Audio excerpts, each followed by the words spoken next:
And I've had a bit of an odd career. I initially went to school to be a physicist. I switched over and became interested in psychology. I dropped out of school in 1970 and came out to live at Esalen in Big Sur during the kind of wild and crazy years. I wrote my first book, Body Mind, when I was 22.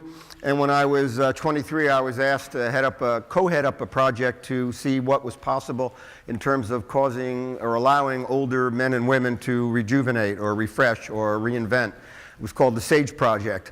And along the way, I've written 15 more books. I've been a film producer. I've done a number of documentaries and TV movies. And I've given talks to about 2.5 million people. I've worked with more than half the Fortune 500. And I've met with many, many, many of our world leaders, all on this issue. So I'm going to try to save you like 39.5 years. Because I have made so many mistakes, and there have been so many times I said, wow, why didn't I think of it that way? And what I've come to appreciate is, it's a little bit on the point was being made earlier, separate from telling a story or giving a speech, there is the story of this longevity phenomenon. And what I've come to deeply appreciate is that the way one looks at it is usually both a strength, and it's usually what keeps you from seeing all the opportunities. So I'm going to at least try to share with you some of the ways that I look at it. And I'm going to wind up, and then Jody will join me, but I'm going to share with you 7 territories that I think are ripe for opportunity, and I'm going to throw in one just for the fun of it. Is everybody okay with that? Good. And I'm so glad to be here with Mary. Mary is a dear friend and has been for many, many decades, and I love this sort of axis that she has created, this nexi zone. So I'm going to be working with images on the screen. I'm going to move through things relatively swiftly. I know, and I've been told, that you guys are all hyper smart, so I'll try to just cruise through a number of issues. And I would say that I think all of them are meaningful and relevant when trying to figure out what business opportunities might exist in this new market space. So I'm going to cover 4 trends. The fourth one being the marketplace itself. The first 3 being, how does one understand what's taking place? We are in the midst of longevity revolution. I'm sure you're all deeply familiar with this. This is a chart of the average life expectation at birth over the past 1,000 years. And what I'm continually struck by is the fact that throughout all of history, most people didn't age, they died. So in the 1850s, couples didn't say, gee, honey, what technology should we use to make our retirement comfortable? Because you'd be dead. Our medical system didn't need to be expert at things like hypercholesterolemia, osteoarthritis, adult onset diabetes, dementia, because people died young, generally of acute infectious diseases, accidents, trauma, childbirth, before they got old enough to have their bodies wear out. I'm going to click this little device and show you the average life expectation over the past 100,000 years. And here the story gets really quite fabulous, because what we now hear from medical anthropologists is that throughout 99% of all the years that humans have walked this earth, the average life expectation at birth was under 18. So there have always been 40 or 60 or 80-year-olds, but not very many. And as you can see, this has never happened before. Everything we're here to explore today, we are at the tip of the spear. This has never happened before. In so many areas of the economy or politics or infrastructure, you can look back at earlier moments in time to see the way things were dealt with before. This one is brand new. One of the impacts of steadily elevating longevity for the masses is that we've got a whole lot of older people around these days. In fact, 2/3 of all the people who've ever lived past 65 in the entire history of the world are alive today. And occasionally people will say, Ken Dychtwald, he's talked to more people about aging than any human being in the history of the world, which may be true.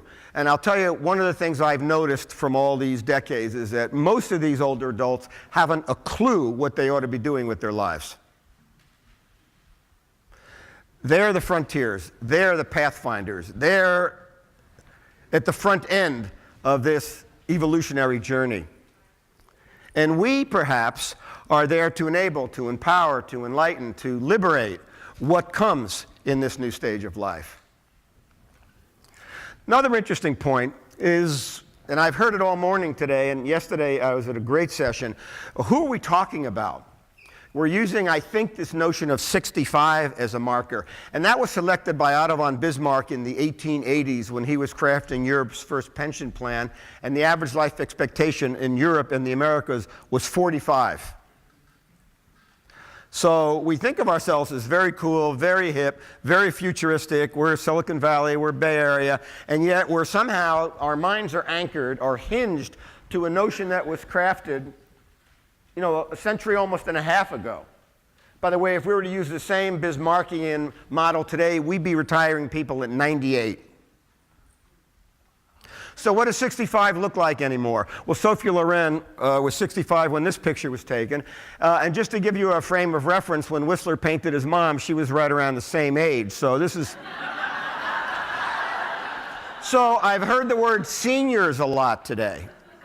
And that's an interesting thing because I was told, you know, feel free to be disruptive, but not disrespectful. So I don't know about this seniors word. And who are we talking about? 65-year-olds? Well, one of the craziest things that happened in my career is that I got old myself. So I'm 66 now. And do anybody I know want to become seniors? No.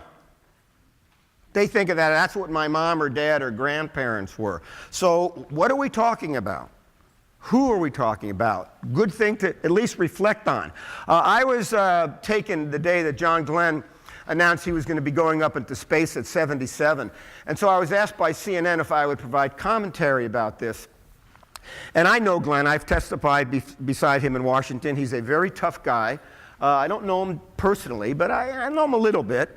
And so I watched all his first interviews. And all the young reporters were kind of doing the, are you sure you want to do this? You know, what's a guy your age doing going up there? And, you know, what if your head explodes? And I know what they're thinking. They're thinking, what's a geezer doing going into space?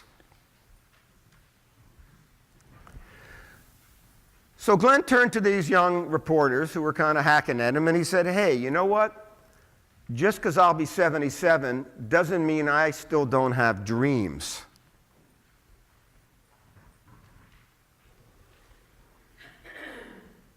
That really got me thinking, because we think that young people have hopes and dreams.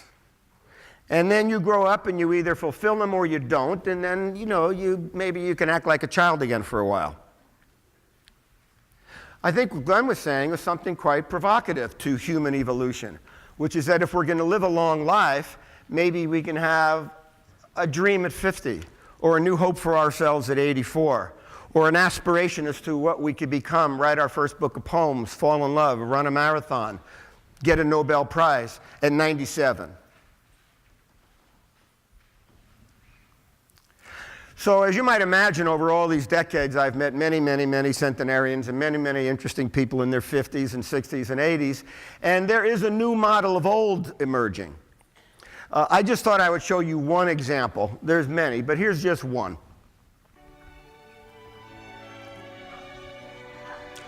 Volume up a little. This is no Photoshop.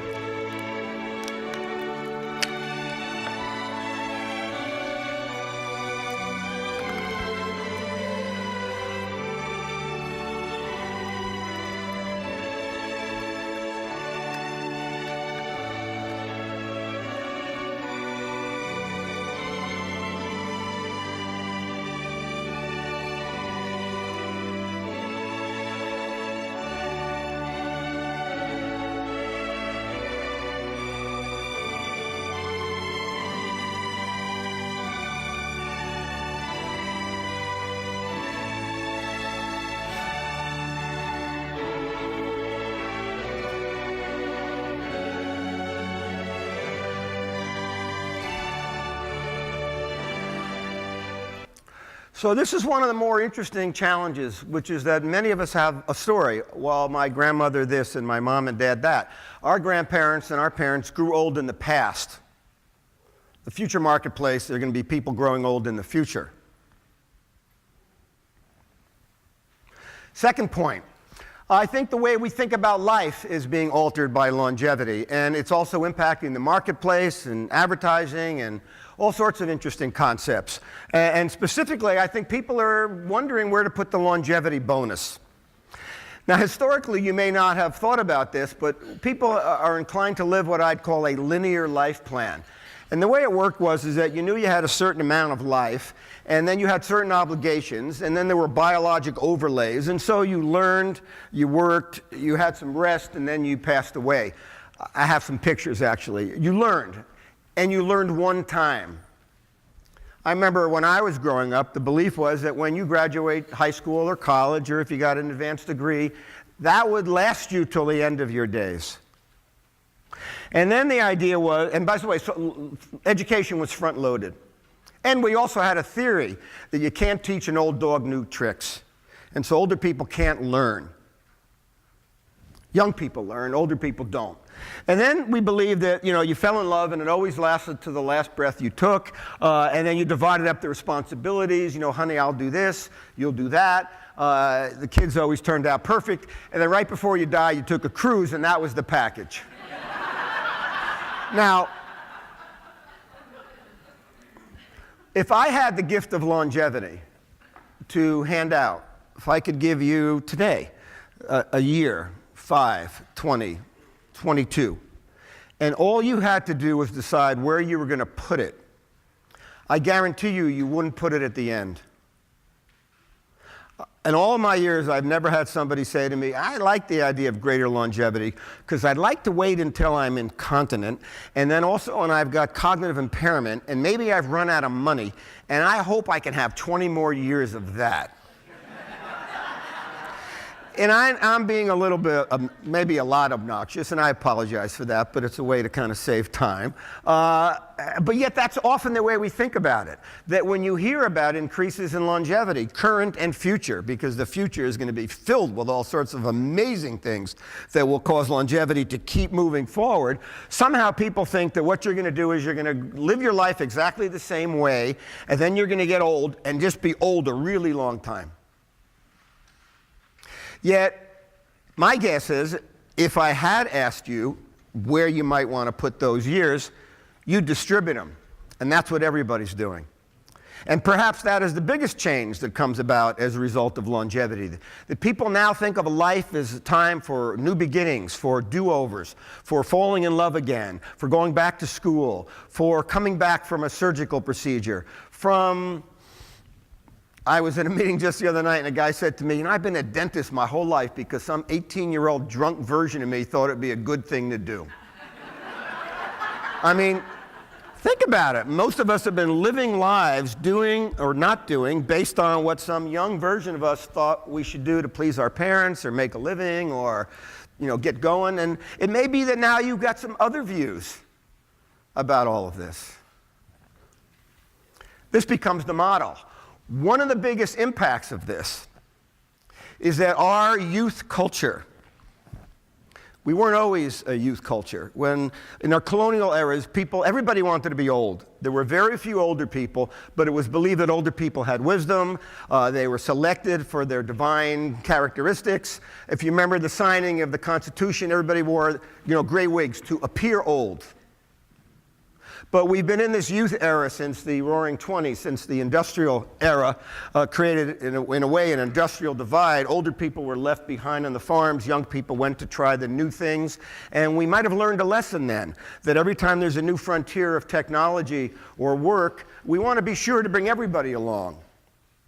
But then when the boomers came along after World War II and modern marketing emerged, we came to the conclusion that you should front load all of your marketing and advertising messaging to people between the ages of about 15 and 25, because that's when they were deciding who they were going to be for the rest of their life. And so it doesn't make any sense to waste marketing or advertising dollars on a 60-year-old because they already know what car they're going to drive and what shampoo they're going to use and what beer they're going to drink and what analgesic they might take. So our whole youth-oriented culture is organized around the idea that this is not what's happening. That people are deciding who they are, and they remain that way for the rest of their life, and therefore we should orient our television programs, our direct marketing, our movies. I've worked a lot in the movie industry. It's organized, as many of you know, around the quadrants, they call them. the 4 quadrants: male, female, young, old. Old is 26. And it's believed that people over 55 simply don't matter at all. Or they want to go to a movie in which there's old people in the movie versus a good story or an interesting plot or something that would stimulate or move you.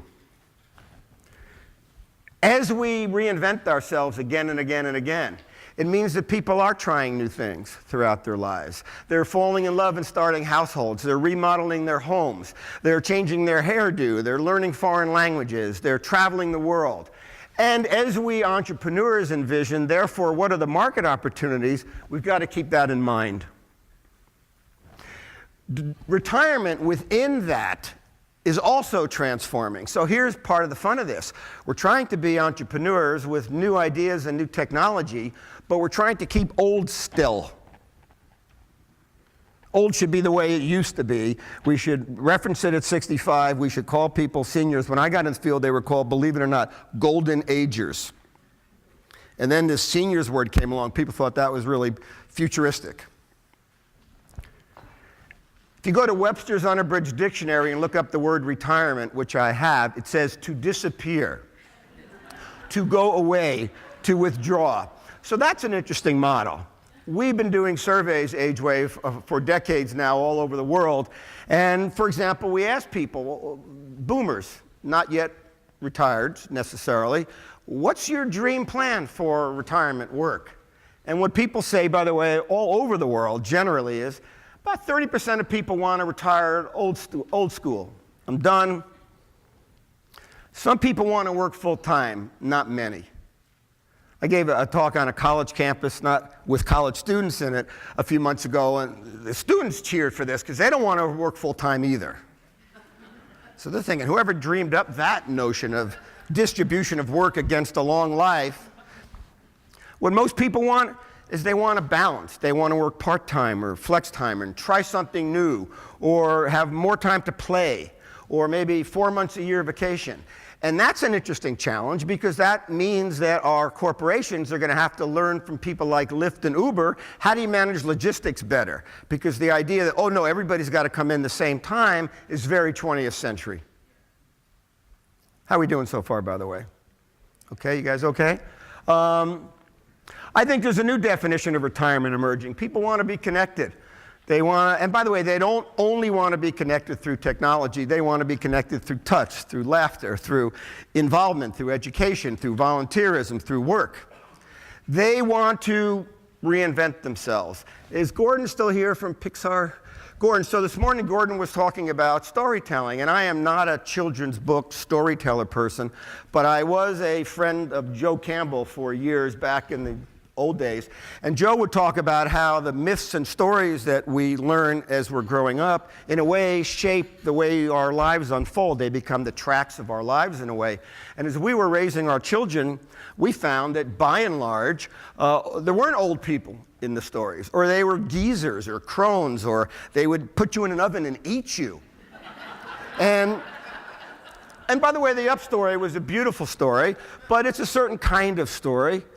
Melancholy, reinvention, intergenerational connection. But the real story, the major story we think of a longer life and aging is about metamorphosis. So the one children's book we did, it was about a caterpillar dreaming of flying and then turns himself into a butterfly. So a lot of people in your communities that are trying to transform themselves. That's the story. That's the narrative they're struggling with. I used to be a this. How do I become a that? Not, I used to be a this, now I want to be an older, frailer version of that. I might want to try to be somebody different.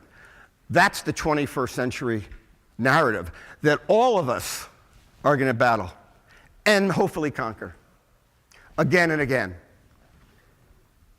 And more people talk about wanting to have some purpose in their lives. You know, after I'd been in the field a long time, I realized, boy, there's a lot of knowledge out there about what to eat to live longer and how much money you'll need. But I realized that nobody was talking about, like, what for? What is the purpose of being a 90-year-old in this new millennium? What is the purpose of being 67? Last year, the average retiree watched 49 hours of television a week. That's 2,940 minutes of TV watching. You can't convince me that that is the endpoint purpose of human evolution.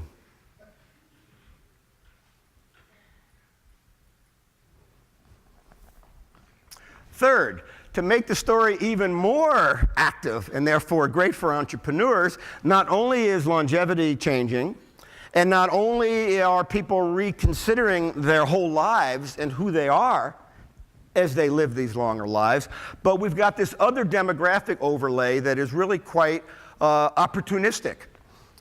You guys know the story. There was during the Depression and the war, birth rates hit an all-time low.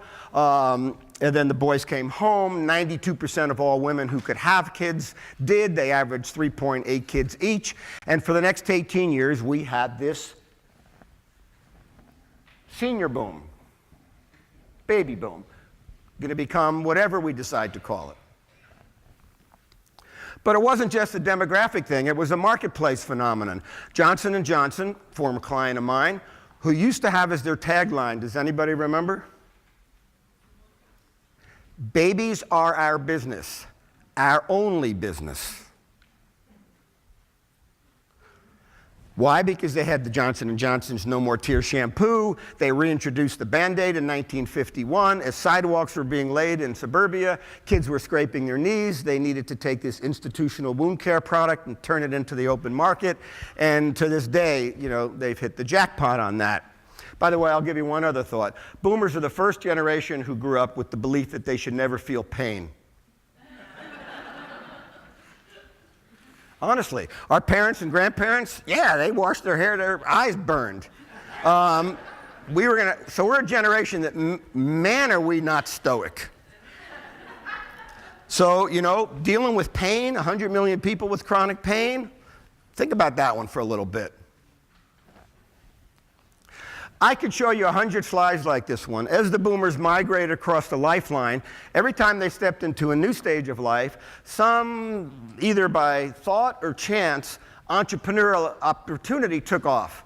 So the Gerber's baby food company did not really envision that mothers in this new modern era would want their food pre-configured and put in a little jar, but man, were they happy that that took off.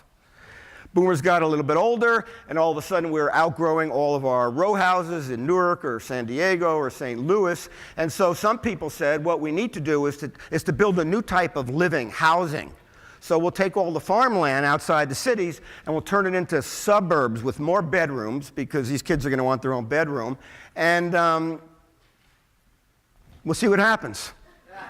A lot of people said, bad idea, it'll never take off. Property values in those regions grew 500% during that decade. But it wasn't just the homes, it was all the stuff. It was the wear-dated carpeting.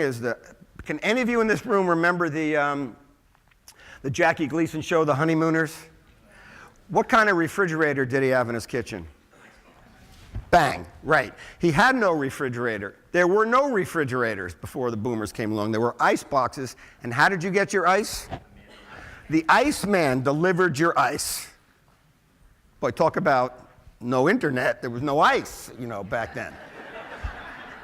So all of a sudden, middle-class, affluent families thought that we ought to have all this stuff. And so all these marketplaces went wild. But it kept evolving. Boomers became teenagers. Those of you who are sociologists might appreciate that until this moment in time, that word pretty well didn't exist. And people thought that stage of life was the most miserable stage of life. Nobody wanted to be a young person. Because when you were young, if you think of Holden Caulfield in Catcher in the Rye, or you think of James Dean in Rebel Without a Cause, when you were young, you had no money, you had no power, your sexual frustrations were overwhelming, you were rebellious, and you had to come home and sleep in your bed at night. But marketers decided, hey, let's have some fun with this stage of life. Let's make it in. Let's make it cool. Let's make everybody want to be that. Pepsi, for those who think young. Then another example. Used to be people ate their meals at home with their family. That was an institutional way we did things. And then there was a guy in his 6th decade of life that sold Mixmaster blenders diner to diner. And he noticed, because he was in diners, that a lot of these young people seemed to like hanging around with their peers, and they were always in a hurry. So it occurred to him that what the world needed was fast-eating restaurants. And people said, "You're nuts. We already eat too fast as it is." But you guys know the story. Ray Kroc went out and licensed the McDonald's brothers hamburgers, and the rest was history. So I've been kept awake almost every night for 40 years dreaming up what are all the versions of that are coming.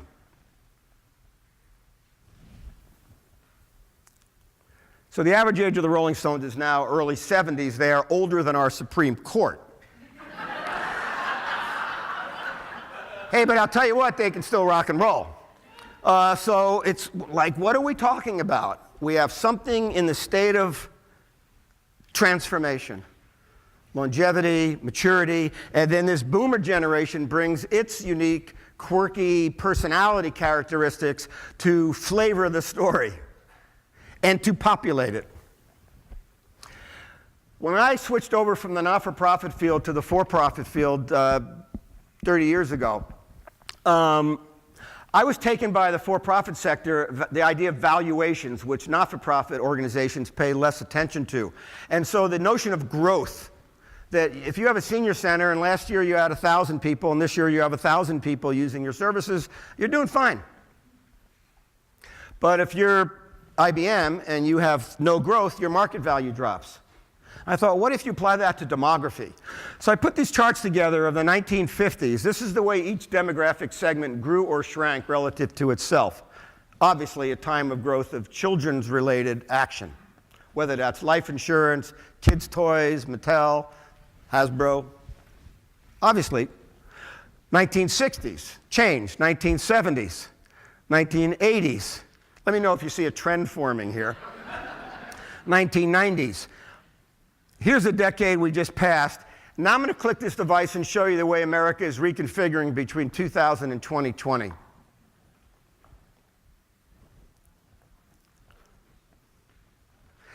I can't tell you how many CEOs and presidents of countries I have shown this slide to, and they've said, "What? We're targeting the millennials. That's where the growth is, and that's who everybody wants to be." So the image I have, it's like you've got this boomer generation, which is a moving cohort, and it's like you've got a 76 million pound elephant, and every year is getting, 1 year older. But the way most marketers have pursued the boomer generation is they wait for it to pass, and whatever life stage they used to be in, that's what they target. So they wait for the elephant to pass, and then they try to shoot arrows at its butt. If you really want to hit the jackpot, you get out in front and dig a big hole.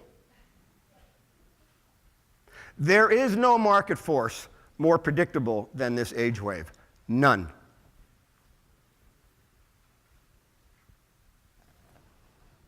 I thought you might be curious just to see what some other countries look like, so I'll just zip through these. This is Brazil during the same period of time, Canada, China, which had a 400 million person baby boom. Most people aren't aware of that. France, India,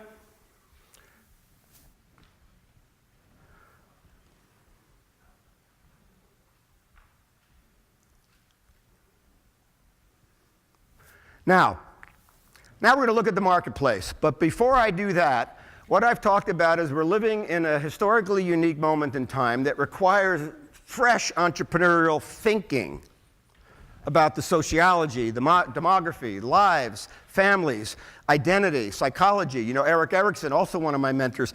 Erik wrote this book, considered the classic on adult development. He said there were 8 stages of life, but 5 of them were childhood. We haven't even yet created a psychology of longevity. Let me take a look again, just for a few minutes, at this marketplace. First of all, longevity is about more than just health and money. It's about life. And life has got all these different facets, and you know what else? They're moving and changing all the time.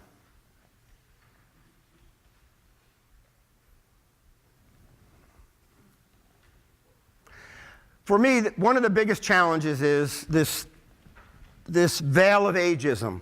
And I would say that having worked now in housing and healthcare and long-term care and palliative care and automotive, and who's got the most ageist problems? People who work in the aging field. The field of gerontology is the most ageist because they have seen people who suffer and struggle and who are impoverished, and they imagine that that's the whole thing. Well-intentioned ageism. And then you've got the modern world of media and marketing, which tells you that, are you appealing to young? Because young is where the money and growth is. There's layers and layers to it. Even our language. Let's use an example. We met earlier. Remind me your first name? Candice. Candice. If I were to say to you, it's nice to see you, Candice, you're looking very old today. That would be seen as an insult. But if I said, Candice, you're really looking young today, you'd probably say thanks. That's an interesting thing. Ageism is 97% of all the physicians who will graduate medical school this year will not have taken one course in geriatric medicine. You hear what I'm saying? That even our medical field is ageist. And yet its primary customers, clients, patients are older people. Yet how steeped are doctors and nurses in understanding the physiology, the complexity of polypharmacy, this mental state of an older person and their family? Not so good. A couple of things to help you overcome ageism. First of all, the facts. According to the Federal Reserve Board, it turns out that older people, let's call it 50 plus for today, have most of the money. I think it's really great to target young people, but you need to be really clear, they are broke. Broke. You can target them with everything you've got. Second, although they're 44% of the adult population, already they're active consumers. My grandparents, having grown up in the shadow of the Depression, were profoundly frugal because they had been traumatized by that economic event. That elder generation were not spenders. Got a whole different cohort in there now. People over the age of 50 represent 53% of airline fares, 57% of new cars and trucks, 59% of lodging, 63% of out-of-pocket health care, 66% of vitamins, 74% of ship fares, and now this is interesting, 85% of magazine subscriptions. Why did I put this one in? Because we want that 70-year-old to pick up their media the way the 23-year-olds do because we like that. Hey, if they like to read newspapers and magazines, meet them where they live versus berating them for being who they are. What else? Another very interesting ingredient, time.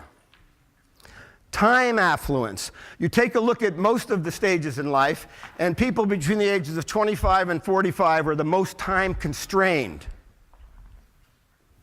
But people over who are empty nesters or semi or fully retired have tons of time. In fact, another interesting overlay, and then I'll show you a couple of segments, is that we know by studying the aging body that there are changes, circulatory problems, problems with arthritis, the joints. By the way, if you're really clever, you can say, okay, knee problems. What are we going to do about knee pain? But also, what about homes that have 2 stories? They're out. Only 2% of the U.S. housing stock accommodates older bodies appropriately, according to the Harvard studies. So all those little, up and down the stairway vehicles, I don't know anybody here is in that business, they're going to make a fortune in the years to come. What else? Orthopedic impairments, and I could just, ruin your whole day. But I'll give you another example. I was in a meeting with the people from Intel, and this is public information, and they were coming out with yet one more telemedicine alert system. But this one had gyrotonic technology, so it would catch you while you were falling and alert somebody, which I thought was pretty amazing. But disequilibria is a major challenge of aging. 1/3 of the elderly fall each year. So I said, hey, instead of catching people when they fall, why don't you use your technology to make one of those Wii boards so that a 50 and 60 and 70-year-old can train themselves up so that they won't fall? Or when I go to the gym, why don't you give me some kind of NASA technology with a lightweight suit so that my body can get a training program that will cause me to be super fit and super healthy versus just telling me to use the equipment. Some opportunities, and I'm looking at my time, so I'm going to try to stumble my way through this quickly. The healthcare space is obvious. You guys are, thinking about this, but it's everything. It's nanotechnologies, it's robotic surgical procedures, it's the stem cell world is absolutely captivating to me. Peter Diamandis and Craig Venter are trying to build a new model for genomic medicine. The guys at Google and Calico are trying to build a new way to think about health and disease, maybe a different kind of immune attack. It's everything. Because there's a delta. This is how our bodies are going to be, this is how we wish they would be, and then there's all of that opportunity. What else? This is a field that folks in the aging field are uncomfortable with because we think it's a disrespectful commentary, and it might be, but I have watched this space just multiply. So, for example, years ago, I was fascinated by the cycle dog food industry, how you were formulating nutrient blends to match the age of a dog. So when the Centrum people called us up and said, what should we do? We formulated a vitamin supplement to match an older body, and that was Centrum Silver. And I know many of you think, oh, there's only tiny little opportunities in this business world. There's billion-dollar businesses that have been built off of the aging of our population. Many, many, many. I could share 50 of them with you. What else is coming? You know what else? I take vitamins. It's kind of a random exercise. A little of this, a little of that. Why don't you put a biolab in my toilet? So that in the morning, I get a prescription, and rather than just creating a smoothie blend, I can turn this, and it will filter into my smoothie drink exactly those vitamins, minerals, nutrients, and phytochemicals to make me optimally well. All the technology exists. They're doing it in Japan. Where's the ideas? What else? Food and beverage.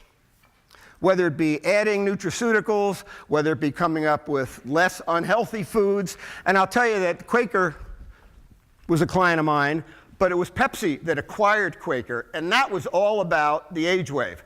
Because at that point, Pepsi was largely Frito-Lay and drinks and beverages, salty snacks, caffeinated, carbonated drinks. And so when they understood the demography that was coming, they acquired Quaker Oats. You probably didn't think of that as a maturity play. It was. What are the opportunities in the world of food, beverages, nutrients? Hasn't even begun. Financial service, major, major, major zone of opportunity. Most people have no clue how much they should be saving. They don't know exactly who they can trust. All the kind of, retirement calculators are based on yesterday's model of longevity. But if you look at people 50 plus, 71% of all the money in the savings institutions, 76% of all U.S. net worth, and 78% of the funds in retirement accounts. I would encourage you to consider at some point, is there an opportunity here for some sort of business, service, tech, app, information, something? Housing. It's everything. It's the fact that people are remodeling. 55% of all the remodeling dollars last year in America were spent by people over the age of 55. And if you look at all the home repair remodeling shows, they've all got young people in them. And then there's making homes more aging friendly. And then there's the later in life, sort of in the 75 or 80 or 85 plus years, yet another housing set of circumstances that might be more similar to assisted living, long-term care. What are the breakthroughs that are going to happen in that zone? And as many of you have been pitching, great ideas. How do we cause people to be more secure, respected, comfortable, and engaged? But that's not the same as what a 61-year-old is contemplating. The people in Milliken have done some great work on this. They point out that when you're creating a community for young families, you go in a certain direction, but if we're accommodating longer-lived people, people want their communities to be safe and secure. They want to feel a sense of community, interactivity. They want to be able to learn and have the cultural or social activities that stimulate them. They want a vibrant but affordable economy. They want to be able to work and volunteer. They got to be able to get access to transportation. My dad lost his vision. He needed to be driven everywhere. Some people have low vision. Here's an example. At the age of 80, it takes 3 times longer for the eyes to adjust to light changes as the age of 20. So how come we don't have smart glass in every single automobile in the world? So that I can punch in what my vision characteristics are, so when I'm coming around a bend, if there's glare, the glass responds. You know, even our hearing devices. Your auditory range and character is different, yet we all are working with the same phones, and how do we know we can hear them clearly? Where are the apps for that? There are a few, but you can't think of which ones they are. And people want excellent health care. Got a couple of more points to make. Leisure and entertainment. Why do I put Bill O'Reilly up here? Because the average age of his viewers is 76. Fox News was a longevity play. Rupert Murdoch was a client of mine. He knew what he was doing. He knew that you can compete for the young population, or you can get those older people with their politics and their attitudes and their desires and build a network for them. Average age of Fox viewers is 65 years old. Fox News.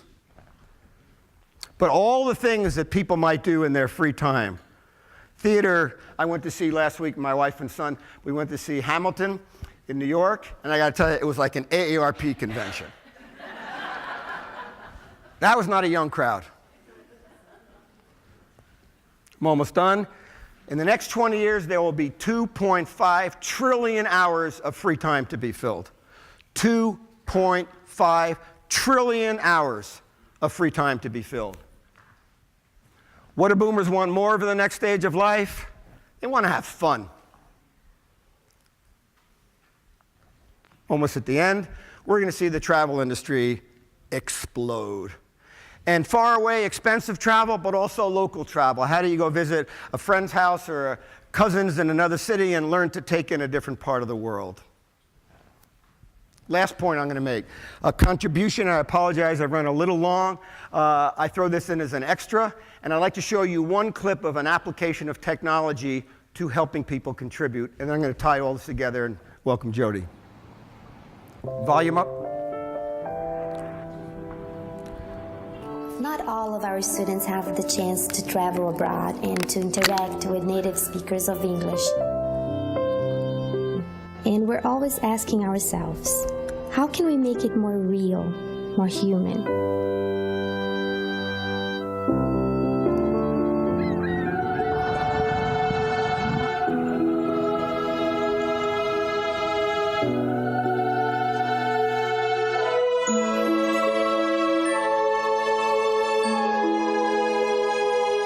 We created a tool that connects our students with seniors in the USA living in retirement homes.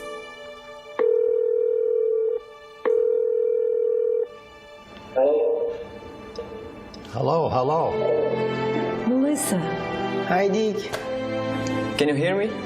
Yes, I can. Can you hear me? How are you today? I'm good. How are you? It's the first time that I'm talking with someone from another country. I'm very excited to be doing this. I look like I'm only 25, but I'm 88. I'm living with my old brother. He has 23 years. Do you know, instead of saying he has 23 years, you could say he is 23 years old. I tried to go to Lollapalooza that we have next week, I think, in Brazil, but my mom didn't let me. You got a good mom. Good morning, dear Julia. Good morning to you. This is your dad? That's me and my wife when we were young. Oh, you were good looking when you were young. And you're still good looking. If you could just dream and have whatever you want, what do you think you would like to be doing? I see myself in a big family, with a beautiful wife. And I want to thank you for this change of experience, You are incredible. Obrigado. You are my new granddaughter. And I love you. I love you too. And if you were here, I would give you a big hug. Oh yeah, let's hug. Oh. Bye. Bye.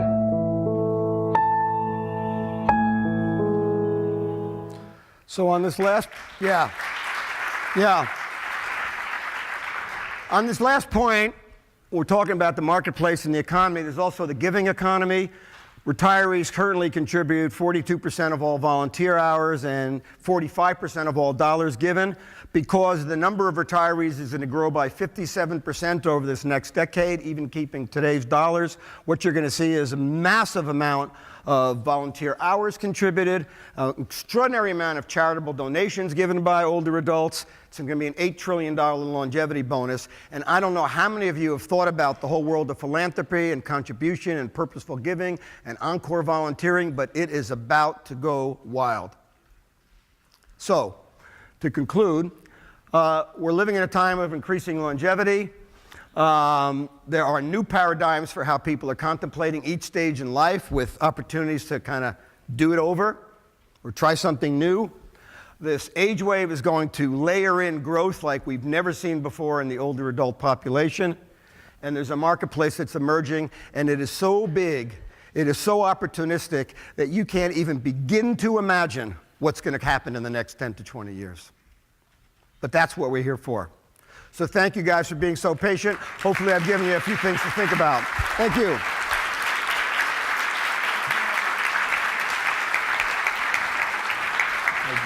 Thank you. Hello, everyone. So, some reflections. First of all, Ken, thank you. Once again, masterful. I mean, the things that just kind of roll off your tongue, I'm just, still striving for. Thank you. So there were to look forward to as you age. Yeah, right. You only got a couple of years on me, buddy. So there were three things that really stood out to me in your comments. And I wanted to just also just share one factoid. So we've just done we're in the final stages of updating our longevity economy study. And what you have there is a third of the population total, not just the adult population, but a third of the total population, people over 50, who are generating almost 50% of total US GDP. Right. The number's now $7.6 trillion. And I always say numbers that end in B or T, take notice. The other thing that jumped out at me more than any of the data were three words: dreams, life, and fun. Those lenses are so rarely looked through in many market segments, but especially this market segment. And I would suggest to the entrepreneurs in the audience that if you are not including that, at least as an overlay for all your other market analysis, you're really missing out. And then I had some other reflections. And that is that Ken and Mary and they've poo-pooed me on this, but I've said this for several years now, once I really understood this space, this aging space. And that is that I stand on the shoulders of giants. One of them is sitting here, and I'd like to bring out the other one. Mary, come here. Because I realized that Ken and I were on stage together, or sequentially, about 5 years ago on the stage. I think it was back then. You're sitting right there, yeah. And, okay, let's see if this is going to work. But I realized that nobody had ever put the two of these people together and really given them the recognition as being boomer market trailblazers. That's fun. Well, we should bow. Thank you. Thank you. And I wanted to give you your two, customized. This is quite. But I say this. This is very cool. Which is kind of funny because I once visited Ken's house and I looked at his garden and I said, I should have let you negotiate more of my deals. But thank you, and I've shared this with Lori Bitter, with Richard Adler, Dan for a long video. Surprise. You're a clever guy. Clever guy. Thank you. You're welcome. So while we have a couple more minutes, so you went through a whole list of different market sectors where the opportunity is. When you're looking out there, and a lot of those are going to be big companies, right? And you made this point in a conversation we had. It's not only the startups, but large corporations, which is your primary client base. They're aware of this. Who's doing it well? Big or small? First, a context answer, and then I'll tell you who I think. So, years ago, there was a basketball player, Muggsy Bogues, who was a short guy, but a great athlete. And could dunk. Yeah, he could jump, he could fly. People say to him, how do you play with all those tall guys? He says, I don't play the tall guy game, I play the close to the floor game. And years ago, and I've written 16 books, when Age Wave came out in 1989, I was on the cover of Inc. magazine and then Fortune magazine and stuff like that, and I got to speak at both of their conferences. And the Fortune people, they'd hear the ideas and they'd say, we have a management retreat next fall, maybe you come. But the Inc. people, they went right out of the room, on the phones, sending messages, taking action. And I think those are the two sort of rhythms of capitalism in our country. You got the slower, more lumbering, more bureaucratic, big companies, but they've got capacity, they've got capital, they've got scale, they've got distribution, but they can't think creatively, and they're frightened of losing their jobs, and they're kind of in their own trance. Then you've got all the creatives out here who can't necessarily manage the billion-dollar company, or it's not their, but the ability to invent and create. And I think that we need each other. I think that these two sides of the capitalistic dance are required to thrive. So when I sat here this morning and heard these pitches and hear all the things you guys do, I'm thinking, these are great. I mean, these are great. And has that got scale? If you've got a capability and it works, for example, I was with Silverride last night. So let's say that works in 2 cities. Well, that could work in 300 cities. Mm-hmm. So how does one find the right partner? And the big companies, I've been struck by over the years how there is just a real reluctance to innovate. They might say they want to, but it's just not their nature. So they bring in McKinseys or Bains or BCGs or people like yourselves who have ideas, and then if there's a right formula. Who's doing it well? I think most of the companies doing it well you wouldn't think of as doing it well. So when all the mattress companies came out, and back this and back that, they put young adults in their ads, but I knew their marketplace. They were going after older people. Snoring, older people. The Celebrex, when it came out, the analgesic world, and the Proxim sodium Aleve, Procter & Gamble understands what they're doing. Mercedes understands who their marketplace is. Lexus understands who their marketplace is. We think it's only going to be you mean the elderly company or the senior something. But I'll give you an example. There was one up there. I was brought in to work with Anheuser-Busch because they were very distressed over the fact that an aging population is very bad news for the beer industry because guys have really small prostate glands when they're young and they could drink beer and sleep it off. Older guys. So I sat there with Augie Busch, and he said to me, you think these guys people over 50 want to drink beer? I said, yeah, they do, just not as much. He said to his son, who was head of marketing, do we have any of our brands that we don't have to start from scratch, people recognize the name, we could relaunch it? Yeah, Michelob, it's kind of dead. So Augie said to me, what should we do? I said, try something. What would you call it? I said, don't give it a Michelob Granny or Michelob Old. How about Ultra? And what would we do to it? Take out the carbs and calories. It was the most successful beer relaunch in history. You probably didn't think of that 40 or 50 plus targeted food product. Partly the problem is the ageism, which you so astutely, Mary, in the session yesterday pointed out, that if you bring products to market and specifically refer to them as products for older people, they'll think it's for somebody 10 to 15 years older than them. That's just the way we do it in this society, that if I'm 60, I don't want to be shown something that's really for an 80-year-old. We prefer to aspire towards the younger side. So who else is doing it? Well, I think your organization is a serious player. AARP, when AARP puts out an endorsement or an affiliation, people take it seriously. I don't know how you cope with, that would be my question, but I'll say one more, and I don't know how you cope with it, but how does one be a big organization like that and also create this entrepreneurial engine that you're a part of?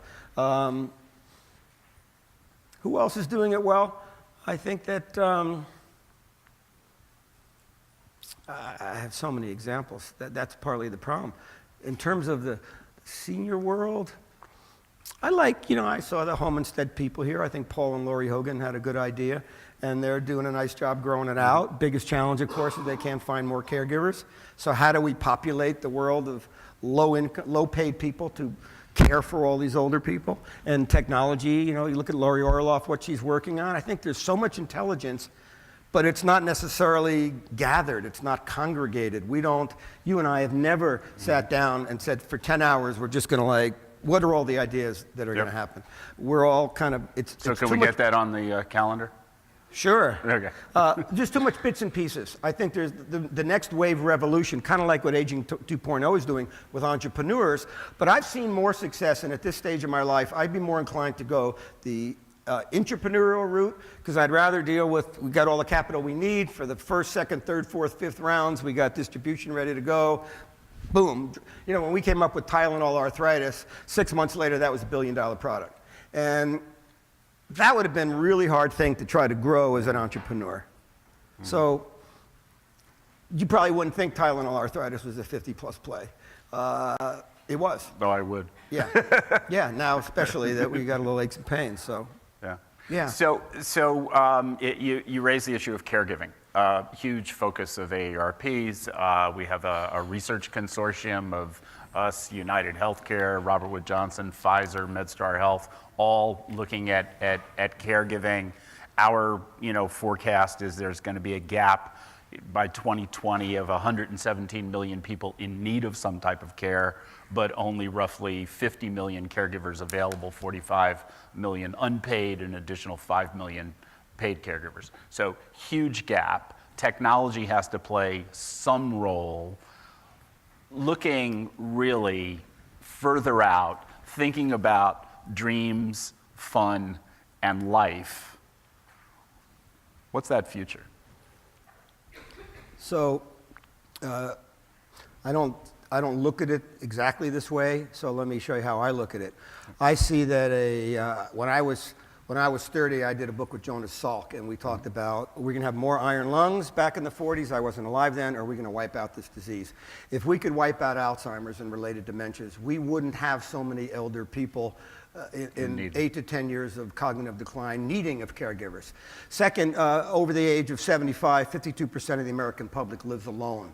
Somehow after World War II, we got this idea that people are, as a show of independence, you should have your own house, your own apartment.